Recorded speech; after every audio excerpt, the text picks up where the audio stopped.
The young woman huddled against the brick wall, her thin jacket providing little protection against the December wind. In her arms, wrapped in what appeared to be a tattered blanket, lay a tiny infant, no more than a few weeks old. Neither of them would survive another night in this cold. What happened next would change 4 lives forever, and might just restore your faith in humanity. If this story touches your heart, please consider hitting that like button and subscribing to our channel for more real stories that remind us of the good still left in this world. Jackson Reed checked his watch as he hurried down the sidewalk, his 7-year-old daughter Lily skipping alongside him. They were running late for their dinner reservation, a special father-daughter date they had every Friday night. As CEO of Reed Technologies, Jackson's weeks were packed with meetings, decisions, and the constant pressure of leading a company of over 300 employees. But Friday nights belonged to Lily, had ever since her mother died 3 years ago. "Daddy, look!" Lily suddenly stopped, pointing toward an alley between 2 buildings. "I think someone's crying." Jackson, preoccupied with an email he'd just received, barely glanced up. "Come on, sweetie. We're already late." "But Daddy." Lily tugged at his hand, her blue eyes wide with concern. "I think it's a baby." Something in his daughter's voice made Jackson pause. He'd learned to trust Lily's instincts. She had her mother's heart, sensitive to the pain of others in a way that sometimes made him ashamed of his own self-absorption. He allowed her to lead him toward the alley. At first, he saw nothing but shadows and discarded trash. Then he heard it, a weak, mewling cry that could only come from an infant. As his eyes adjusted to the dimness, he made out the huddled form of a young woman, perhaps in her early 20s, cradling something small against her chest. "Hello?" Jackson called out cautiously. "Are you all right?" The woman's head jerked up, fear flashing across her face. She tried to stand, to retreat further into the alley, but her legs seemed too weak to support her. She clutched the bundle protectively. "Daddy," Lily whispered, her voice trembling. "Her baby is freezing." Indeed, the infant's cries had a desperate quality that sent a chill through Jackson's spine. Without thinking, he shrugged off his expensive wool coat and approached slowly, hands raised to show he meant no harm. "My name is Jackson, and this is my daughter Lily. We want to help, if you'll let us." The woman's eyes darted between them, wild with fear and exhaustion. "I don't need charity," she said, but her voice cracked on the last word. "Everyone needs help sometimes," Jackson said quietly, thinking of the dark months after his wife's death when he'd barely been able to function. "Please, at least let us get your baby somewhere warm." A gust of wind cut through the alley, and the infant's cries grew more insistent. The woman looked down at her child, and something in her resolve crumbled. A tear slid down her dirt-streaked face. "His name is Noah," she whispered. "He's 6 weeks old." Lily stepped forward then, her small face solemn. "What's your name?" "Mia," the woman answered after a moment's hesitation. "You're both coming to dinner with us, Mia," Lily announced with the simple certainty of a child. She looked up at her father. "Right, Daddy?" Jackson nodded, offering his coat to Mia. "There's a good restaurant just around the corner. Warm food, private booth. No questions asked. Just a meal and a chance to get out of this cold." Mia hesitated, pride warring with desperation on her face. Then Noah let out another cry, and the decision was made. She accepted Jackson's coat with trembling hands. The restaurant staff raised eyebrows when Jackson Reed, one of their most valued customers, walked in with a disheveled young woman and a fussing infant, but one look from him silenced any comments.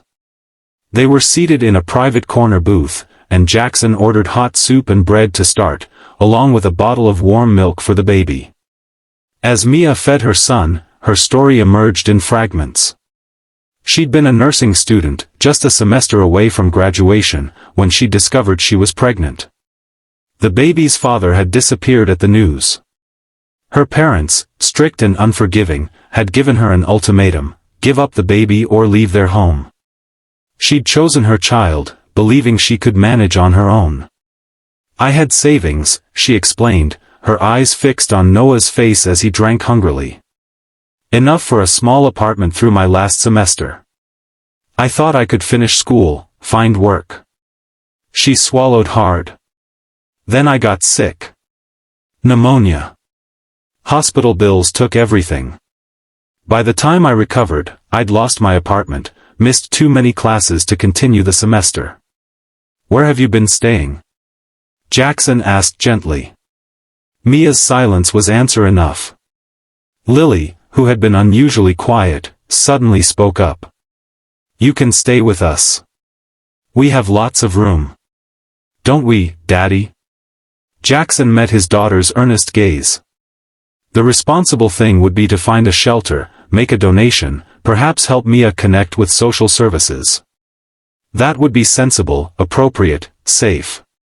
But looking at Noah's tiny face, now peaceful in sleep, Jackson thought of another baby, Lily, just after her mother died.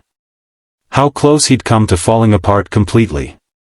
How it had been the kindness of others, his assistant who brought meals, his neighbor who offered to babysit, his old college roommate who simply sat with him through the worst nights, that had saved them both. We do have room, he said slowly. A guest suite that's sitting empty. Just until you get back on your feet. Mia stared at him, suspicion clouding her features. Why would you do that? You don't know me. It was Lily who answered, with the simple wisdom of childhood. Because you need help, and we can give it. That's what Mom always said, right, Daddy? When you can help, you should. Jackson felt his throat tighten at the mention of his late wife. That's exactly what she said, sweetheart. That night, Mia and Noah slept in clean, warm beds for the first time in weeks. Jackson made calls to his company's HR department, arranging for emergency assistance through the company's charitable foundation. By morning, he had a plan. The weeks that followed weren't easy. Mia was proud and wary, expecting conditions or judgment that never came. Jackson was careful to offer help without making her feel like a charity case. He arranged for her to interview for the company's childcare center, where employees' children were cared for during work hours. With her nursing background, she was well qualified, and the position came with benefits that would allow her to complete her degree. Lily, meanwhile, appointed herself Noah's honorary big sister. She read to him, sang to him, and solemnly explained the world to him as if he could understand every word. Her attachment to the baby worried Jackson at first. What would happen when Mia and Noah moved on? But he couldn't bring himself to discourage her compassion. As winter turned to spring, something unexpected happened. The temporary arrangement began to feel less like charity and more like family.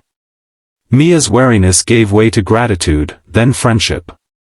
She cooked meals that reminded Jackson of his own mother's cooking, listened to Lily's endless stories with genuine interest, and gradually shared more of herself, her dreams, her fears, her quiet determination to build a better life for her son.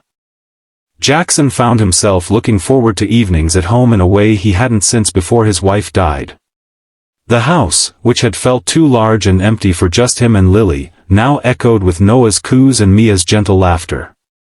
He caught himself watching her sometimes, admiring her strength, her grace under pressure, the way she never complained despite all she'd been through. One evening in April, as they sat on the patio watching Lily show Noah a butterfly that had landed on a nearby flower, Mia turned to Jackson with tears in her eyes. I don't know how to thank you, she said softly. You and Lily saved us. Not just from the cold that night, but from giving up. Jackson shook his head. If anything, you've saved us. This house hasn't felt like a home in a long time. Not until you and Noah came.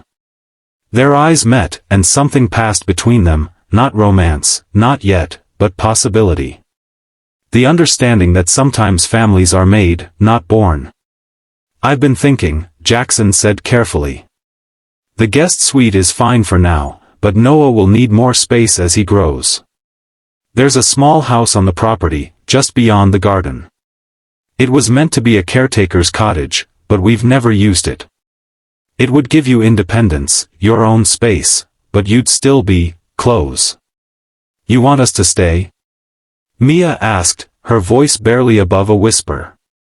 Yes, Jackson said simply. Lily and I both do. Very much.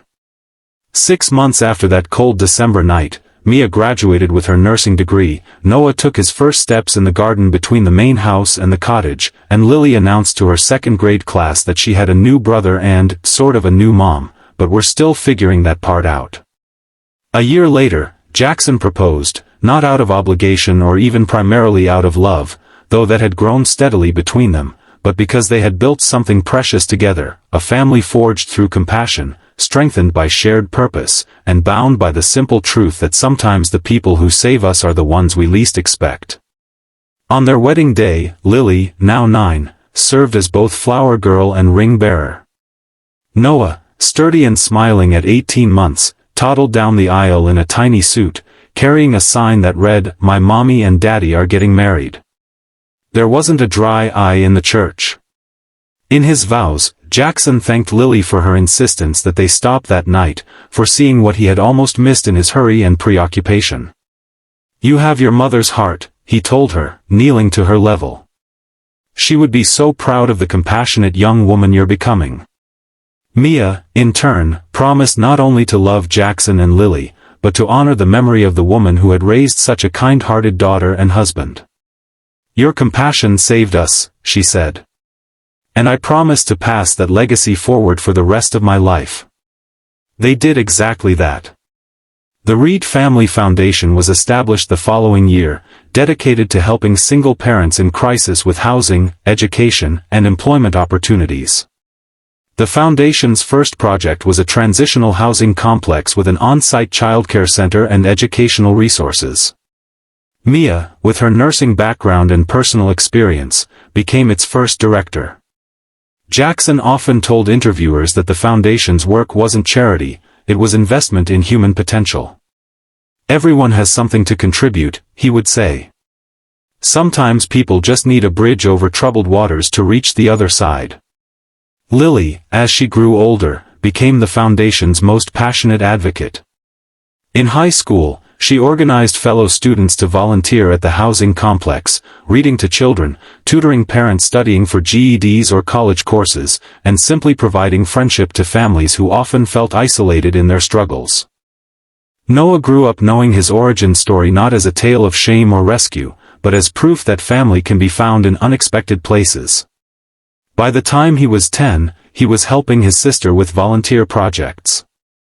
By 15, he was designing a mentorship program pairing the children of single parents with successful professionals in fields that interested them. 20 years after that cold December night, the Reed family gathered for a special dinner. Lily, now 27 and working as the foundation's executive director, raised her glass in a toast. "To the night that made us a family," she said. "And to all the families we've helped create since." Mia, her hand clasped in Jackson's, smiled through tears. "And to the little girl who refused to walk past someone in need." Jackson squeezed his wife's hand. "To compassion," he said simply. "And to the courage it takes to accept help when you need it." Noah, home from his first year of medical school, added his own toast. "To the family we choose, and who chooses us in return."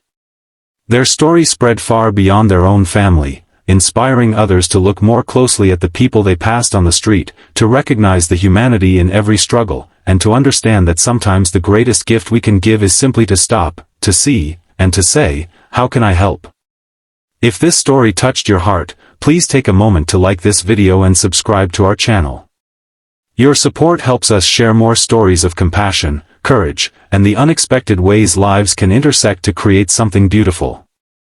Remember, the smallest act of kindness can change a life forever, perhaps even your own.